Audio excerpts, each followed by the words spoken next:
Season 2 of The Wheel of Time continues to be drastically better than Season 1, especially if you compare Episode 7 in Season 2 to Episode 7 in Season 1, which was where things really started to feel wrong.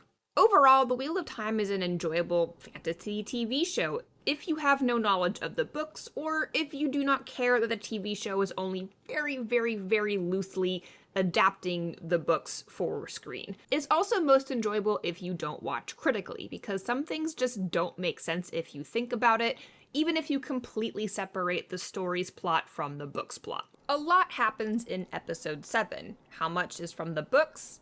Basically nothing, except for a few homages, which I will point out. It would be tough to review this episode scene by scene, though, because there are over 30 scenes. Some scenes last only 1 minute, some last less. There's so much jumping around, you feel a little bit of whiplash. This does keep the tension high. It also makes it easier to hide problems, because you never really feel immersed in anything that's going on. It's just snap, snap, snap, snap, next scene, next scene, next scene. However, viewers are not going to get lost. I think that this episode is way easier to follow than the mess that was episode of season 1, and for people who have no love of the books, it's full of exciting turns. For book fans that wanted a more faithful adaptation of Robert Jordan's series, though, this episode is ridiculous. I'll try to do a brief summary and then I'll go into it in more detail. First, this episode is titled Des Zemar. It has nothing to do with the Game of Houses. There are no houses mentioned in this TV show except for House Damodred.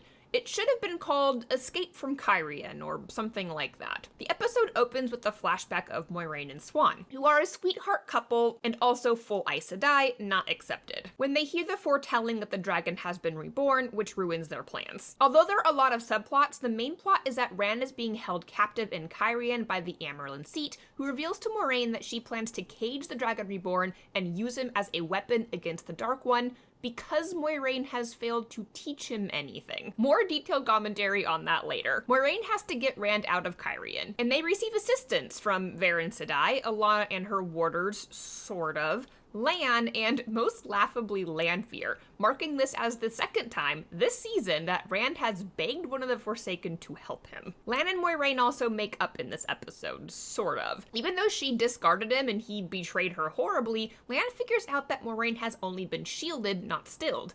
Lan apologizes for being a terrible warder, but he is a subject matter expert now on channeling, by men, from the Age of Legends, and he gets Rand to free Moiraine with the power of encouragement. The party tries to escape by Waygate, but Siuan Sanche uses Moraine's idiotic oath on the Oath Rod in the previous season to compel her to do her bidding, which almost foils their escape.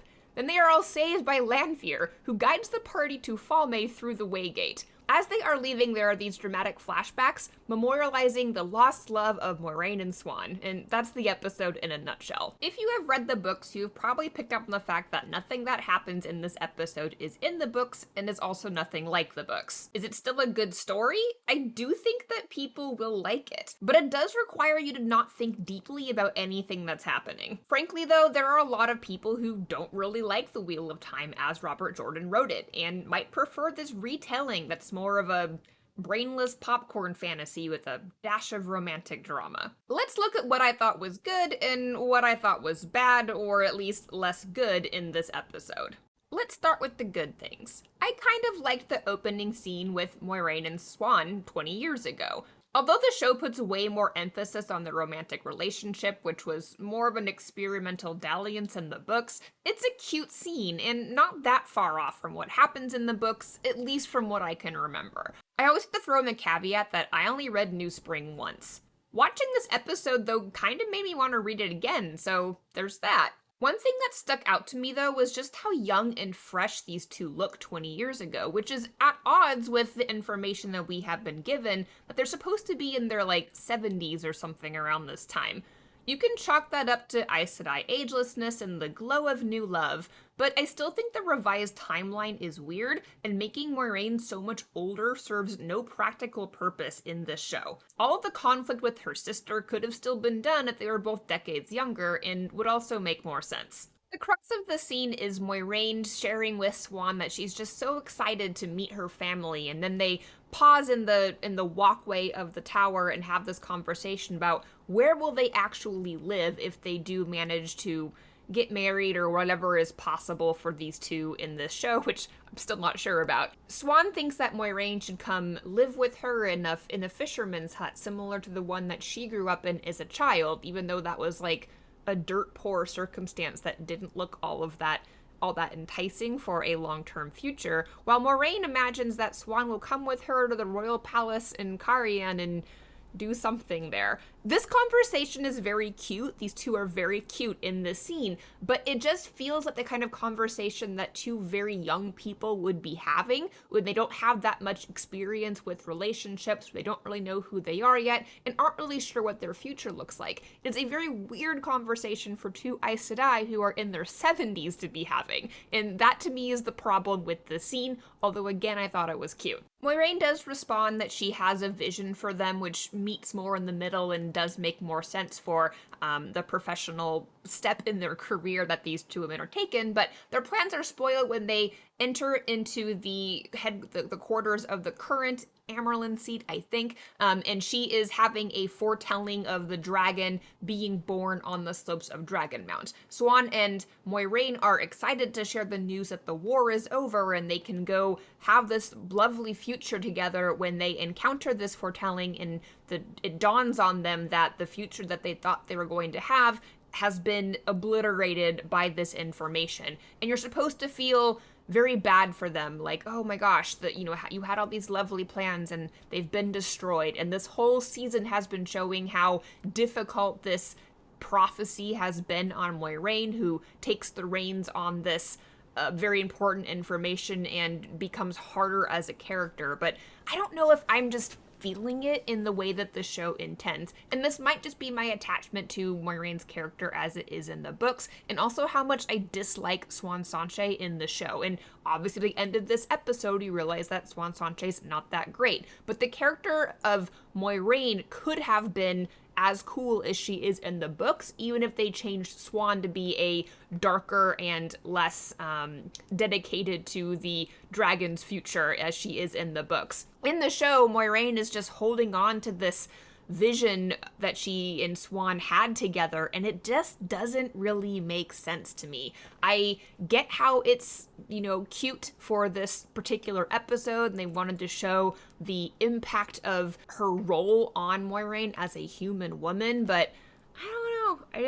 I'm not really digging it. I don't really buy into their deep love. I think Swan's been kind of awful this entire season, and it's been 20 years. That is a long time to manage a long distance relationship with somebody who is in a position of power and is being kind of obfuscating about what it is she plans to do around this mission that you share together, because it is revealed later in this episode that Moiraine and Swan are not on the same page and have not been on the same page regarding the Dragon Reborn for quite some time. So I don't know. To me, it just kind of felt like another instance of Moiraine being dumb in the show version of events, and that to me was less enjoyable to watch. I already mentioned how in this episode, Rand begs for a Forsaken's help for a second time this season. And although that is wildly inaccurate for his character in the books, I did rather enjoy Lanfear striding through the foregate, casually lighting everything on fire.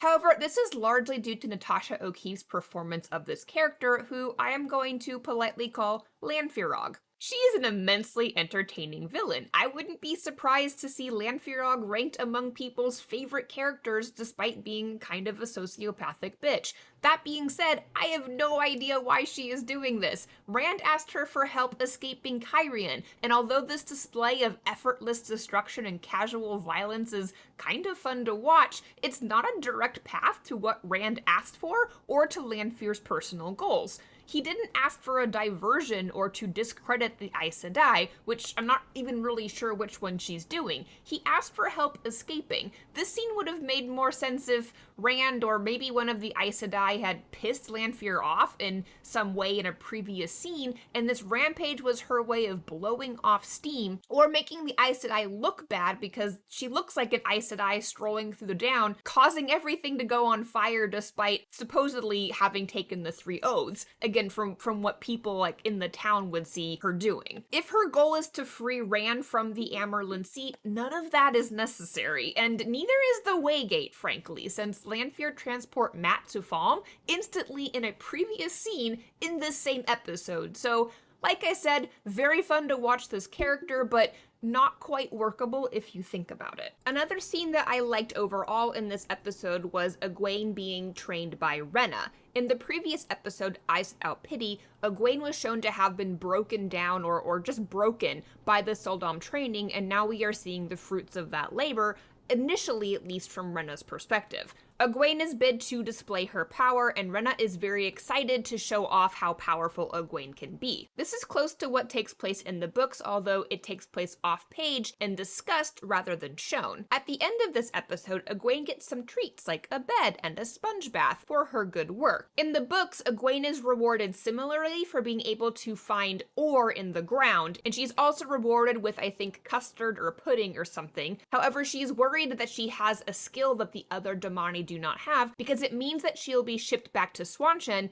and possibly never to return. And this really frightens men and also provides a lot of urgency for Nynaeve and Elayne to have to rescue her really fast. Again, that's in the books. In the show, Rhenna is very pleased with Egwene and gives her a sponge bath, but there's no mention of her being able to find ore, and there's no mention of her being shipped away. Instead, Egwene tells Rhenna, "I will kill you," and Rhenna storms out. Now, I liked this overall, but I think it would have been even more nasty if Rhenna had shot back something like, "Watch your tongue or I'll cut it out. Damani do not need to be able to speak," which is something that is alluded to in the books, even though it doesn't actually happen to Egwene. In the show, we also have a related scene where Nynaeve and Elayne are finally being proactive and taking some initiative in the show to rescue Egwene. Elayne is the one in command, and we see Nynaeve trying to figure out how to obey orders from this younger, uppity person who is also a princess. They run into Loial, who makes this overly submissive,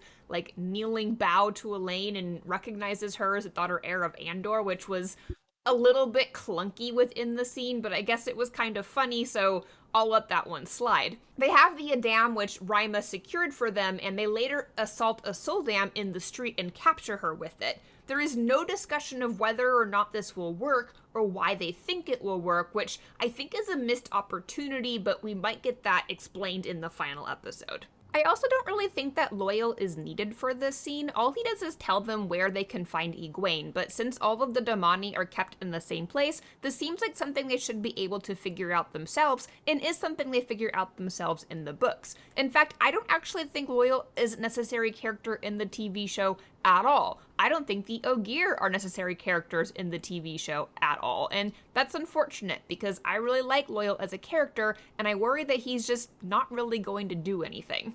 We also get to see Perrin and Aviendha in this episode, and they encounter Bane and Chiad, which is a fairly enjoyable scene with the exception of how they handle Giotto and the toe part in particular.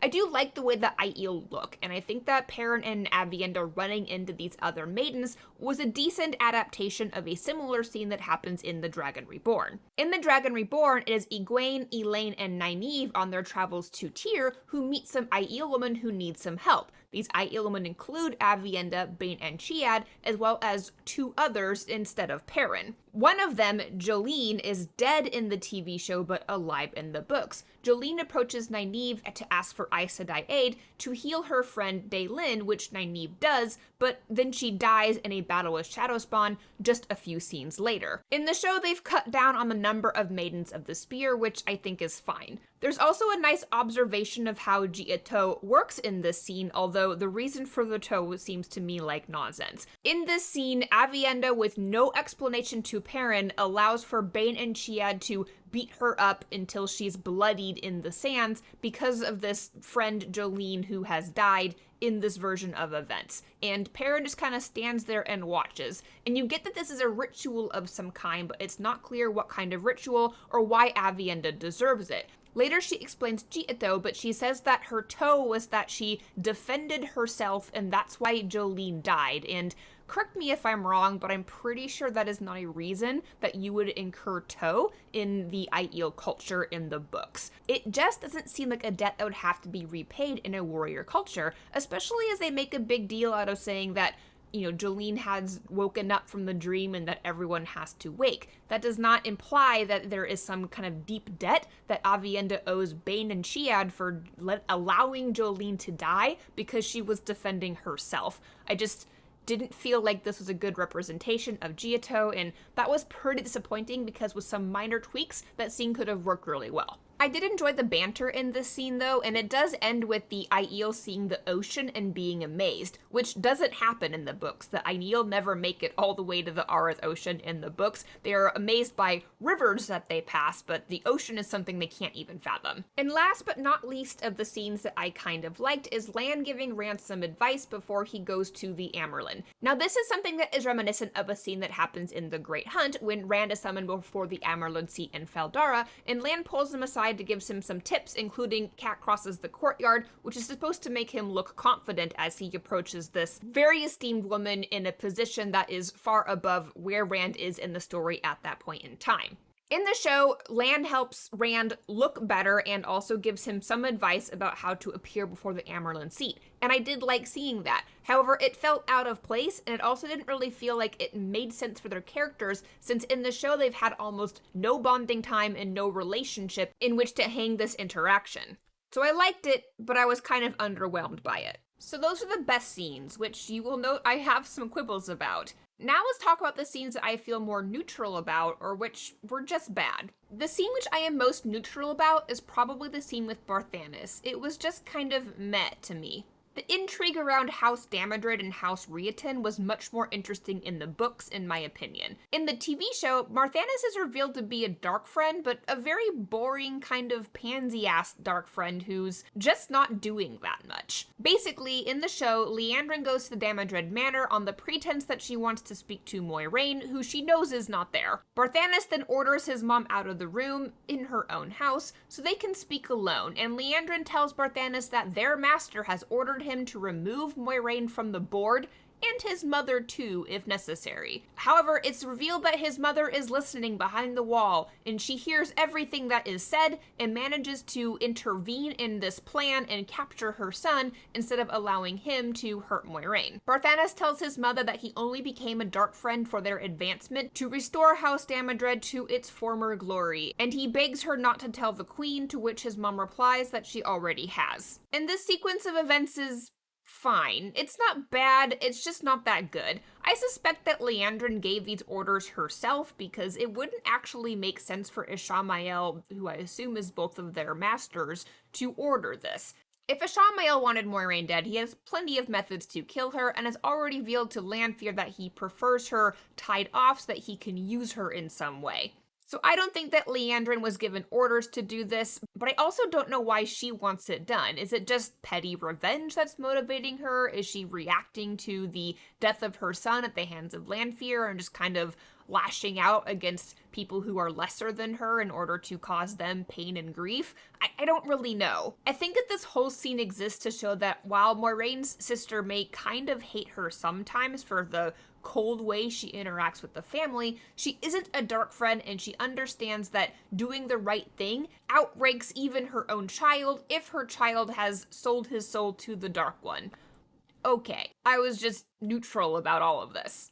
The politicking and split allegiances of the Aes Sedai in this episode were also met for me, bordering on bad. Varen requests an Ogier map of the city, which Yasika delivers. This map informs her of the location of a waygate, which has not been established to have anything to do with Ogier in the show, and also which I'm not sure why she thinks she needs at this point. Alana and her warders are shown to be spying on Varen in this scene, and remark that they don't trust her, but they trust Liandrin less.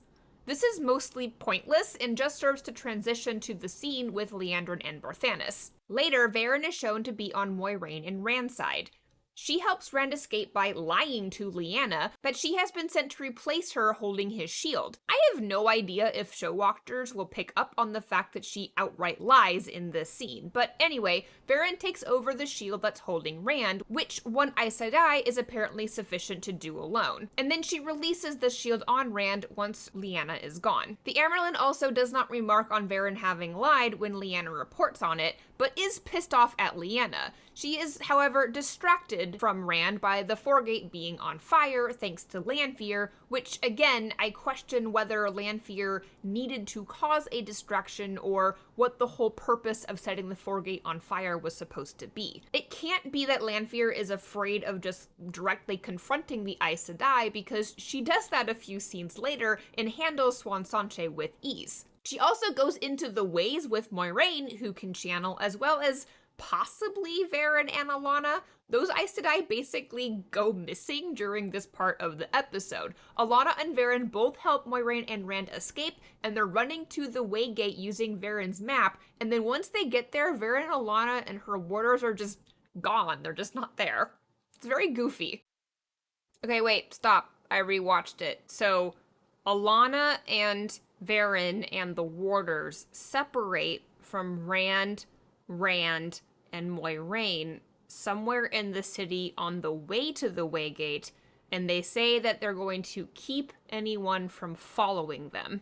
Verin asks Moiraine where are they going, and she answers Falme, and Verin, requotes this piece from the prophecy about the dragon fighting in the sky above the city, which is supposed to be some foreshadowing for what I assume will happen in the last episode.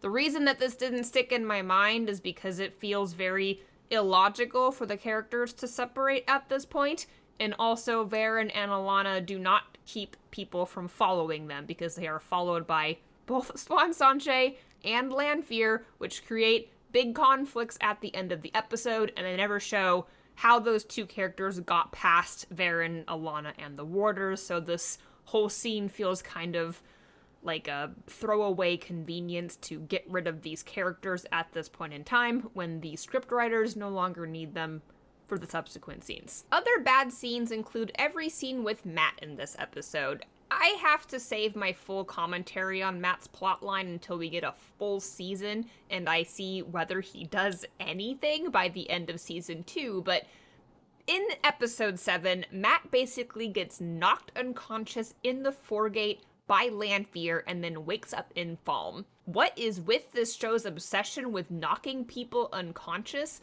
especially when it is unnecessary? Is it just to avoid showing that Lanfear can travel with a capital T, so as not to create obvious plot holes within the episode where everyone else has to travel to Falme? Very possibly. But putting a blindfold on Mat by knocking him unconscious, and me as the viewer, doesn't stop my brain from thinking, how did she do that? Walking through the possibilities and then realizing she could have done the same thing with Rand later. Anyway, Mat wakes up in Falme, and he is assured that it is not a dream. Then Ishamael visits him and tells him that he has a magic tea that he wants Mat to drink that will show him his past lives. I really hate the magic tea, you guys. I get the idea that the magic tea is supposed to, take the place of the portal stone, maybe, or even the stone doorway, which, I honestly hope not, because that scene is very cool in the books, But why? Just why? I mean, I understand that you have to condense things and that maybe there's not time to explain portal stones with everything else they decided was more important to showcase instead, but couldn't you just make it like another ter'angreal that Ishamael happens to have that does the same thing? Why a tea? Why would a tea even be able to do that, even in the Age of Legends? How does a tea do that? Just doesn't make any sense. Anyway, Ishamael wants Mat to drink this tea, and he philosophizes about how this experience for him is what convinced him to go to the dark, because he saw just how terrible reincarnation is for humanity. And that's very in character for Ishamael, and a deeper reading of his character as you compare what his character is like in, later editions of the book series, but feels a little bit much right now. At any rate, Mat drinks the tea, but it doesn't show him his past lives. Did anyone edit the script? Instead, we get this goofy, surreal sequence of visions where Mat is confronting his parents and being told that he's going to turn out just like his father. I guess that the main point of this is that Mat will reflect on his life so far and then decide to go a different direction from what the visions show him so that he can eventually maybe become the heroic character that we know from the books, but I just gotta tell you, aside from the assassination of Matt's character that is being done in the show, like, over and over and over, I just don't think that this sequence of events is very good. It feels very something that you would think is cool as a new film student who really likes Black Mirror. I don't even know how to explain the scene if you haven't watched the episode, but I can't imagine it's anyone's favorite, even people who have not read the books and are not as attached to the character of Matt as I am. Although that scene was the worst watch experience for me in this episode, I didn't save it for last in this review because the scenes with the Amyrlin were more important and bothered me more from a story continuity and characters behaving stupidly standpoint.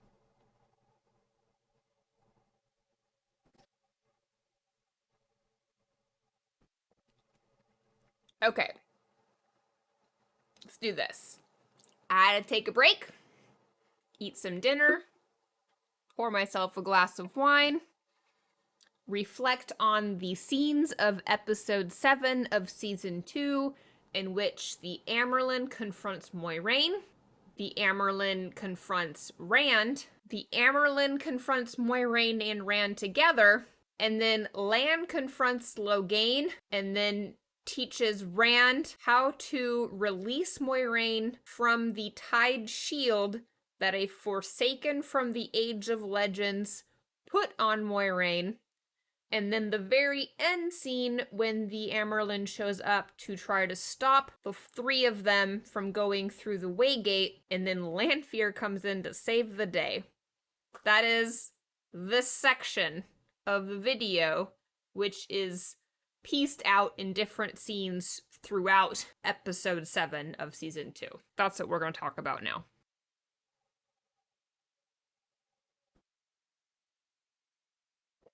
Okay, so starting with the Amyrlin confronting Moiraine. So Moiraine is summoned to the Amyrlin seat. Lyanna brings her in. The Amyrlin says to Lyanna, "Leave me, daughter. She's no threat to me," because she knows that Moiraine has been stilled. Lyanna leaves. There's still like a guard in the hall, so this whole conversation can be heard by someone, but that's a quibble. So the Amyrlin is talking to Moiraine, and the first things out of her mouth are not, "Congratulations, you saved the Dragon Reborn from certain death in the eye of the world." Instead, she says, "Why didn't you tell me about your being stilled?" And she says it in this accusatory, "how dare you" sort of way, which I think we're supposed to interpret as being a signal of emotional neglect from this woman who supposedly loves Moiraine, but in reality doesn't anymore. And the Amyrlin says, "For 6 months you've been writing letters and you did not tell me about this violation that happened to you." So now it sounds kind of like maybe she's concerned, but then it flips back where she accuses Moiraine of being terrible to Lan because Lan told her that Moiraine was going to forcibly pass the bond to Alana, and Lan also confessed about their mission that they found the Dragon Reborn, which the Amyrlin already knew because Moiraine showed up in Tar Valon last season and told her. So the dragon being reborn is not a mystery to the Amyrlin. What she's reacting to is that Lan betrayed the secret to another Aes Sedai who wasn't part of this pact. I think that's what she's mad about. And Moiraine doesn't answer, and instead she says, "Why are you here, Siuan?" And Siuan gets all up in her face, which looks very confrontational and aggressive and disrespectful. But then she says, "I let you carry this for 20 years by yourself. It's now time that you got some assistance." So very mixed signals about whether Siuan is trying to help Moiraine or is trying to discard her. And she ultimately says that it's time that she met Rand al'Thor, which doesn't really seem like a surprising ask since she's in Cairhien and they had this agreement to send Logain to Cairhien so that Rand could learn to channel. It's more like she's upset that Rand hasn't learned anything, either from Logain, who has been gentled and can't teach Rand, as far as book lore is concerned. And she's also mad at Moiraine for not teaching Rand, which she also presumably wouldn't be able to do because she's a woman, although the magic system and how it works is very convoluted, both in the show as a whole and also in this episode specifically, because the fact that Moiraine doesn't know that she's shielded from Ishamael, which is a big plot point, and presumably it's because he is a man who can channel flows that women cannot see.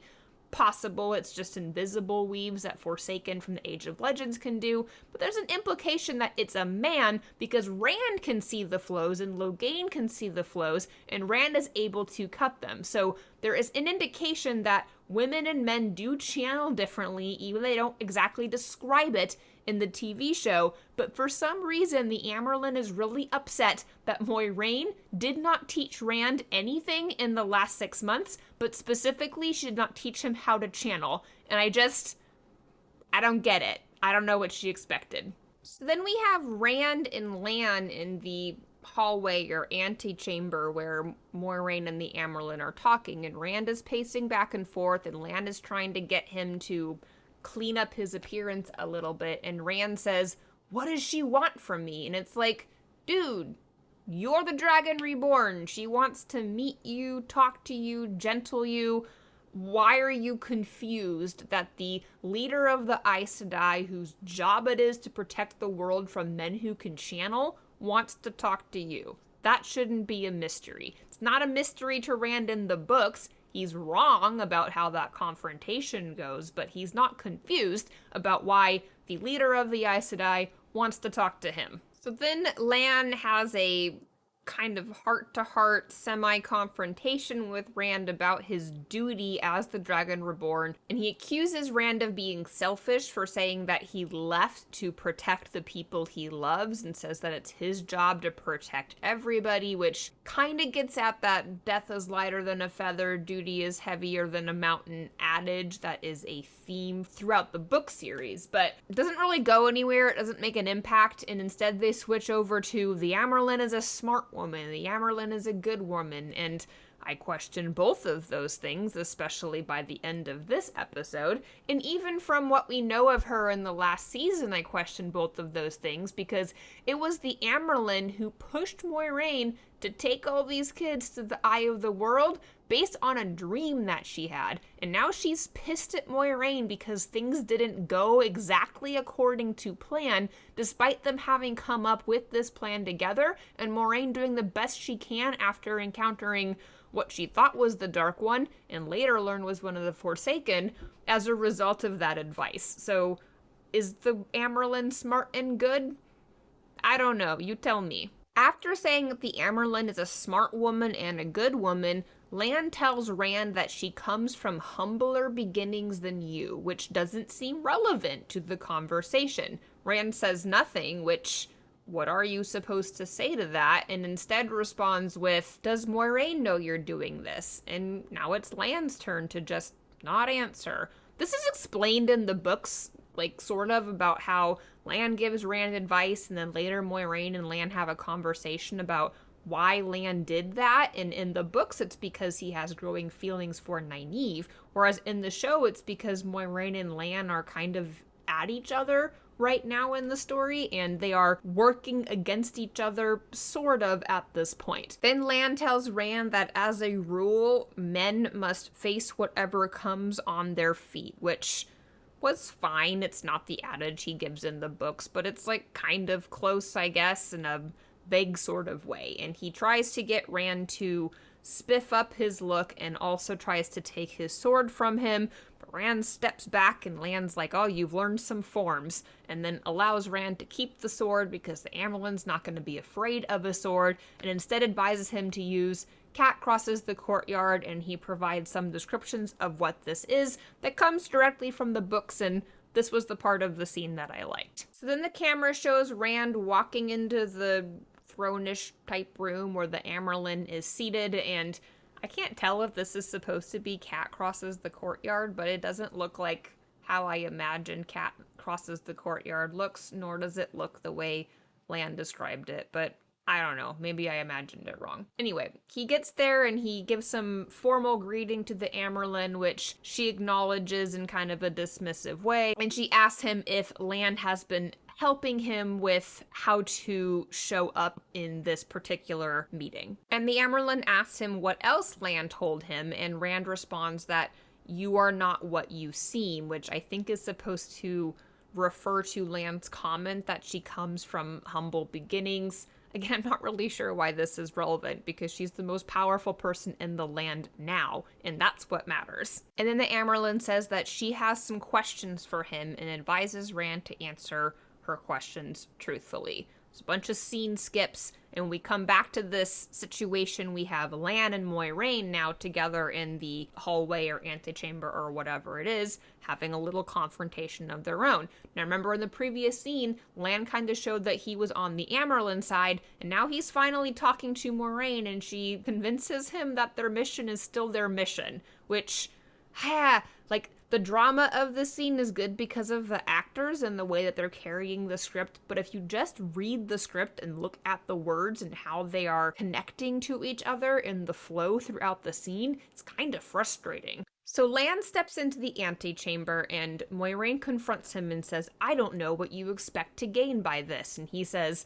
hopefully everything that we've lost. And she says, leave, and then walks huffily away. He follows her and they sit on a bench together, and Lan asks her if she is thinking about committing suicide or has thought about committing suicide at any point since Isham Mayel stilled her, which at this point in the episode is what they still believe to have happened. And Moiraine says no, because the only thing that matters is Rand. Rand is everything. The mission is everything. And this seems to be like an aha moment for Lan a little bit, maybe, because he does do something as a result of this conversation or like changes his mind about what's going on. But I found this situation a little confusing because I don't understand why Lan didn't always know and should have always known for the past 20 years how important this mission is. Why is it only after they find Rand and these, confrontations with the Dark One's agents happen that suddenly they're questioning what it is that they're about? I just find this whole subplot with this Lan and Moiraine separation, because she's been quote unquote stilled and his bond is masked and she tries to like white fang him, like this whole plot line to me doesn't work, and this episode wasn't a satisfying conclusion to me because the setup and how we got here felt very shaky all along from the beginning.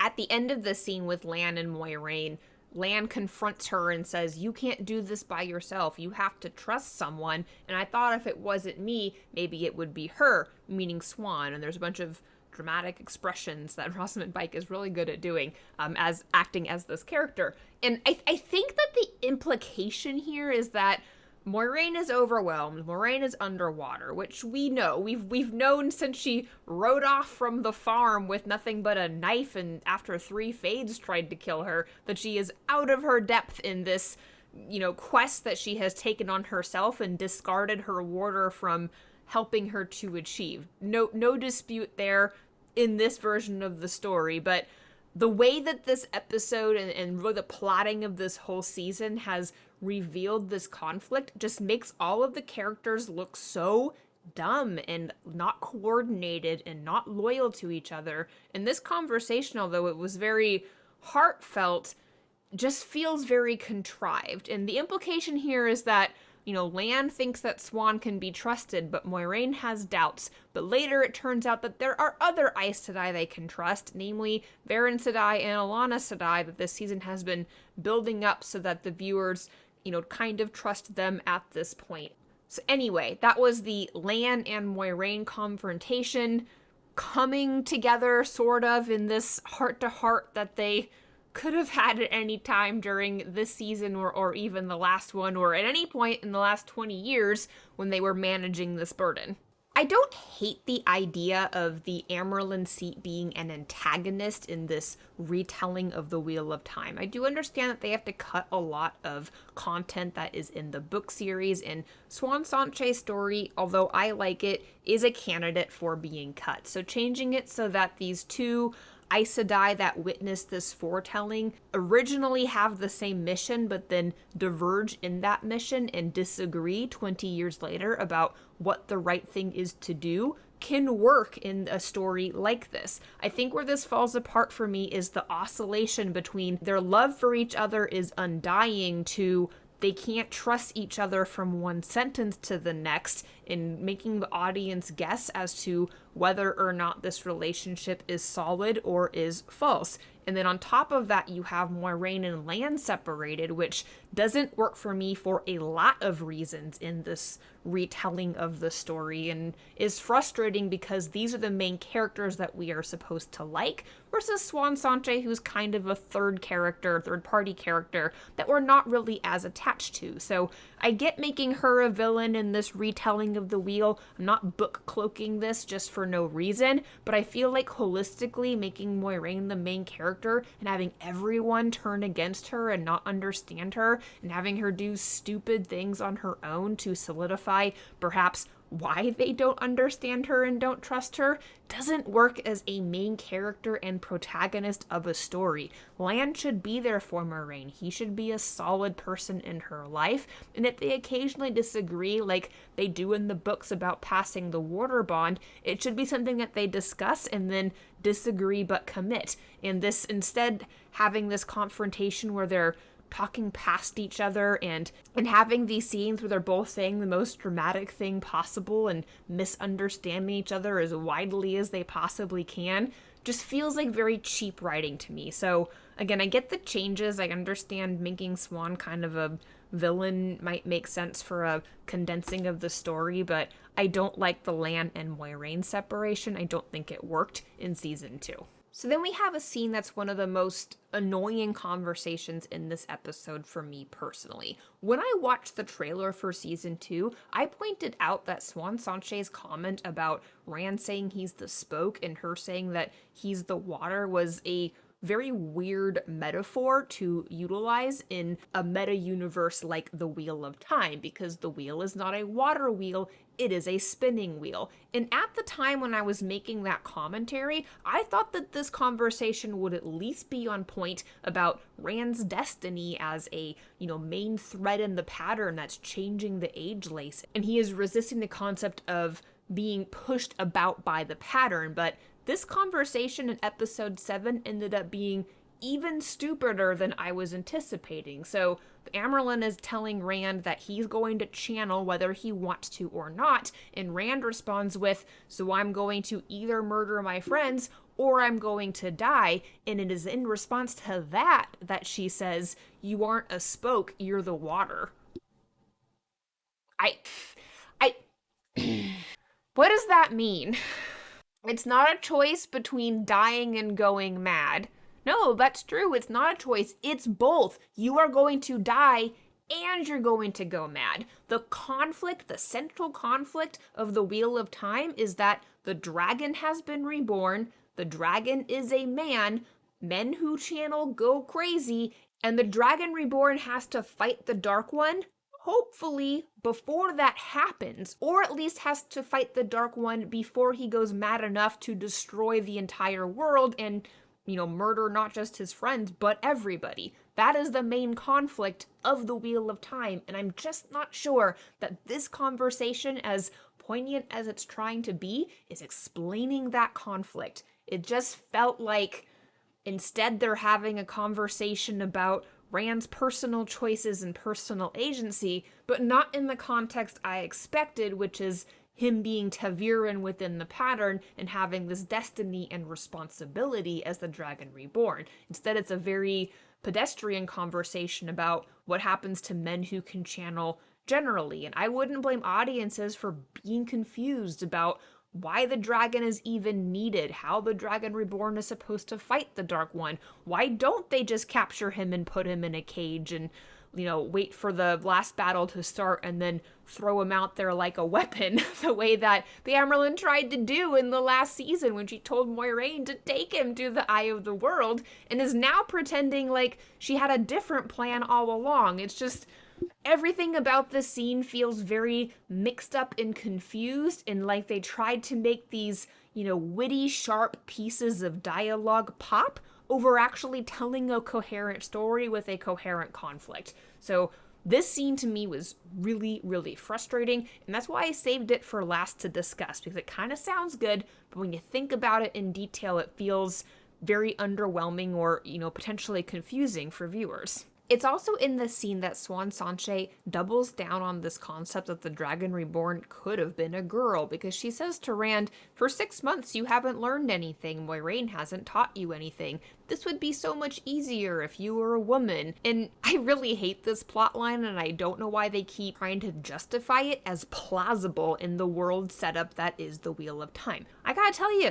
I'm not a fan of this make the Dragon Reborn possibly a man or a woman concept, because it introduces complications in how the story is being told and what everyone expects or believes or understands the coming of the Dragon Reborn to mean. And it definitely means something much darker if it's a man than if it's a woman. And I want to say too that the pieces of prophecy that were uttered in this episode, twice, mention that it is a he that is in the air above the town of Falme. "Above Tommen's head shall he proclaim himself." That's from the script in this episode.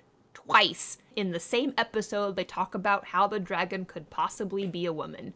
Somebody please explain this to me. And I'm sure somebody watching will try to explain it away with the prophecies can have many interpretations, and maybe it says he sometimes, and she other times, and they occasionally, and so it's hard to tell what the gender of the Dragon Reborn is or could possibly be. And yeah, maybe that's true, but I feel like with something as central to the plotline as the Wheel of Time, making that piece of information convoluted doesn't do your story any favors, because the gender of the person proclaimed to save the world or break it matters in this context. It's not just it could be this, it could be that. It's very central to what the conflict of the story is and how everyone reacts to the coming of the Dragon Reborn and how they would prepare for that person. So even the Amyrlin saying Tower Law proclaims that when the dragon is reborn, we shall take him and shield him and use him as a weapon against the Dark One,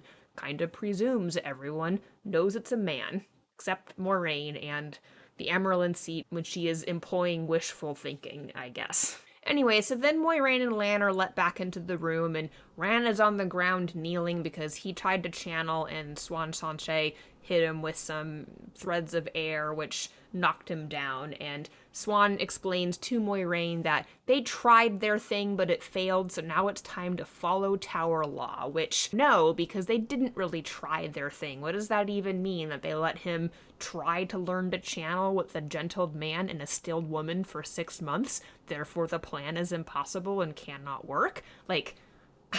I just don't really get what it is that she's thinking. And Moiraine doesn't get it either. She's like, what are you talking about? We can't just turn him over to the tower. We can't trust people there. There are, as she knows, the Forsaken loose, as well as Black Sisters everywhere. And she doesn't tell the Amyrlin this, even though the Amyrlin says, what if one of the Forsaken had got to him? And yeah, Moiraine, what if that had happened? Maybe you should mention that the Forsaken are free, or at least 2 of them are, and they're trying to get to him right now, and if Swan doesn't release him, then all of the sisters in Cairhien are in danger of their wrath or plans or whatever. So the best thing Swan Sanche can do in this moment is to help you leave in an incognito way to avoid being caught by these dreadful enemies. But that's not the conversation that they have. Moiraine accuses Swan Sanche of not doing her part of the bargain, which was to get the tower ready to support the Dragon Reborn when he proclaims himself. And that is a legit criticism.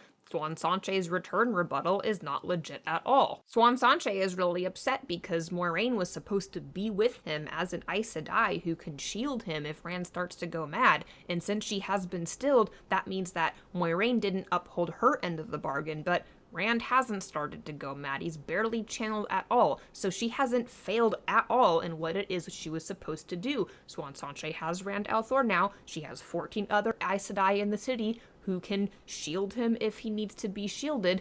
What is the problem here? I don't understand what it is that she's objecting to. I think she's saying, I can't trust Rand to go off alone with you if you are not able to channel, which kind of is legitimate, but then by the end of this episode, once the shield from Moiraine is removed, Siuan Sanche then gets pissed at Moiraine even more for lying to her about having been stilled, which, wasn't a lie, although theoretically, if she had been stilled, she would be able to lie. And she's just as angry that Moiraine can channel as when she couldn't channel, and still forbids her to go through the Waygate with Rand. So what does Siuan Sanche want? I don't really understand what her objectives are. It seems like she's just changed her mind about the mission since she last saw Moiraine, but it's not really clear what triggered that, because there's also implications that she's felt this way for a long time, despite the fact that the last time we saw her in the last season, she and Moiraine seemed to be on the same page. So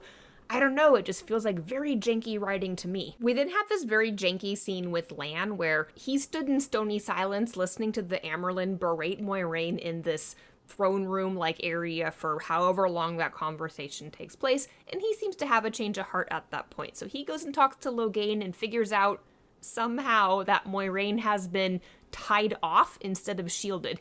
This doesn't make any sense. I don't know what tipped him off that this could be the case.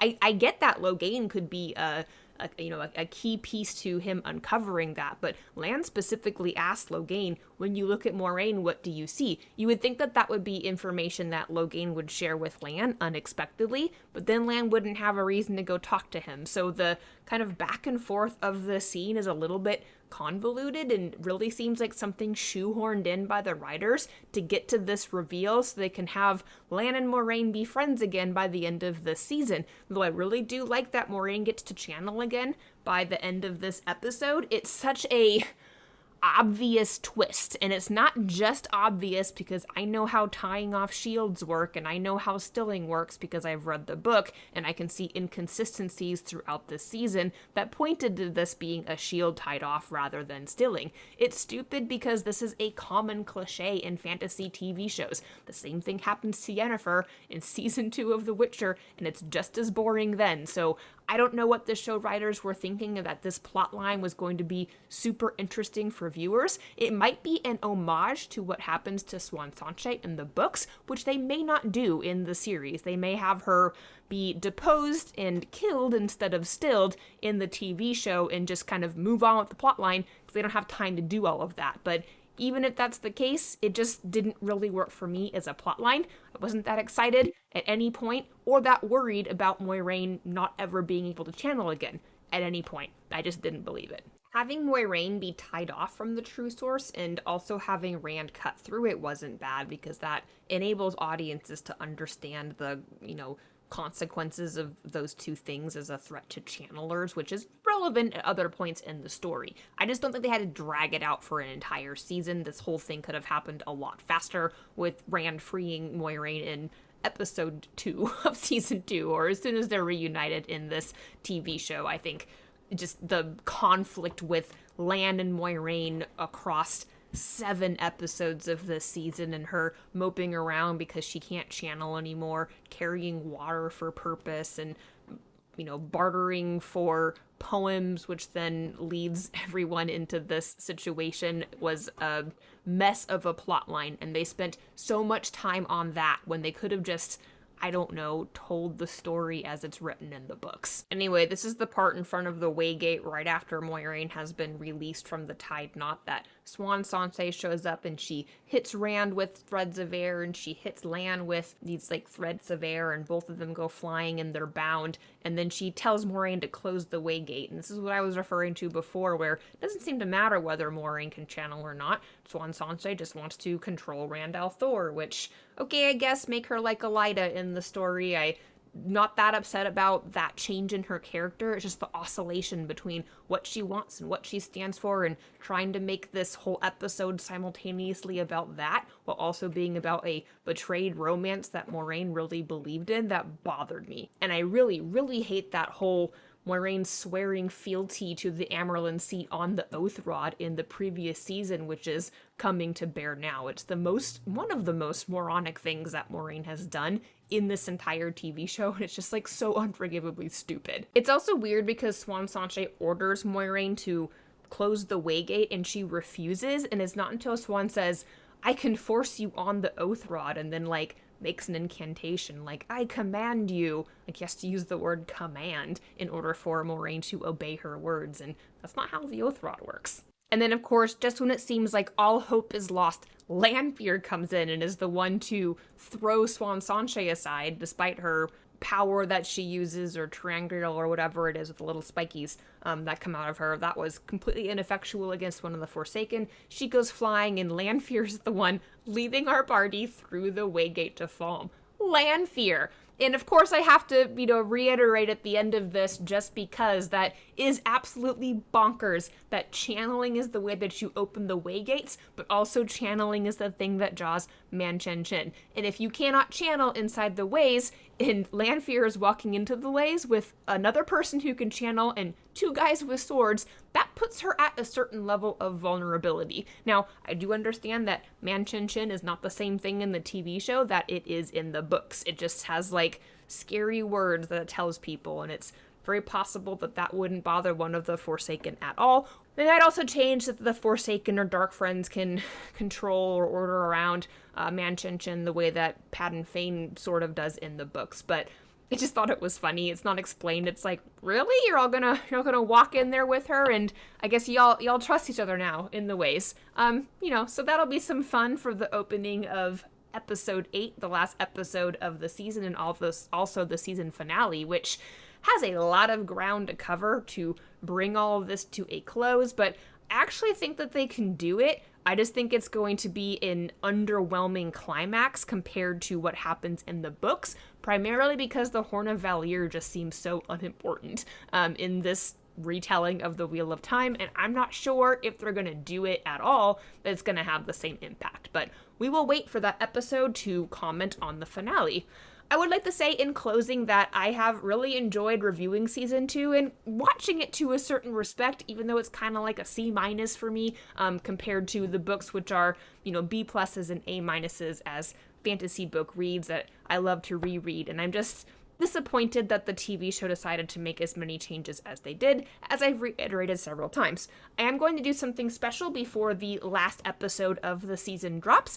I am planning to do a co-review with another YouTube influencer, and we will be digging into the story together, what works, what doesn't work, comparing the books and the TV show, and having a fun discussion about critical analysis of fantasy stories of this type. So tune in for that. It will drop sometime early next week. And in the meantime, please subscribe, please comment. I would really love it if you could link this video somewhere else on the internet so that the YouTube algorithm picks up that this is a video that people liked well enough to link to. Putting it on Facebook groups that you're a part of, on Reddit, on other forums and places where you are fans would help my videos be seen and my channel to grow. So please like, comment, and subscribe. Do whatever you're willing to do to help my channel grow. And until next time.